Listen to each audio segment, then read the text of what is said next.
Arctic air still on track to hit Montana starting later this week. Hello everyone, I'm Chief Meteorologist Mike Hurd with an on-demand storm tracker forecast. Our first push of colder air comes in behind a cold front Wednesday into Thursday, mainly impacting the east-northeast corner of Montana. Second Arctic front moves in on Friday night and Saturday.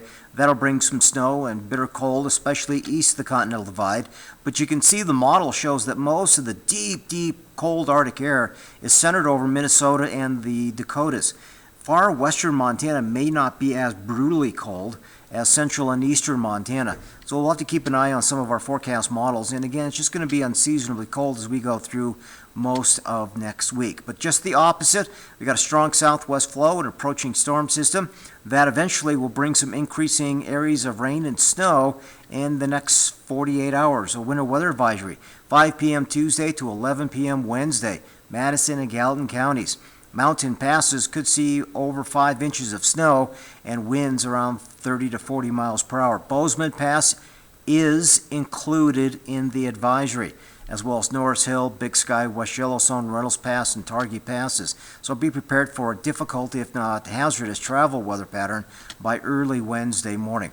We're ahead of the storm tonight into tomorrow. No worries in the short term, but watch the increasing moisture late in the day, Butte westward around 7 o'clock.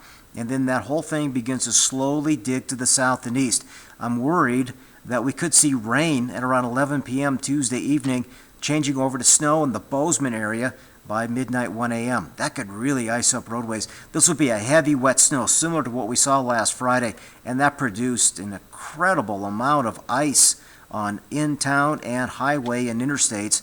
That's going to be a very hazardous travel weather pattern for the early morning hours on Wednesday. So the snow accumulation forecast model being very aggressive Tuesday night into Wednesday. And by Wednesday evening around midnight, we could be looking at 2 to 4, 4 to 6. In some areas could see 6 to 8 inches of snow. But the short term is quiet. Be prepared for the changing pattern. 20s tonight, 40s tomorrow for Butte and for Bozeman as well. But again, colder weather, snow is on the way. Wind chills likely to be below zero. Updates on the rest of this week's forecast at 5:30 and 10 at KXLF and KBZK.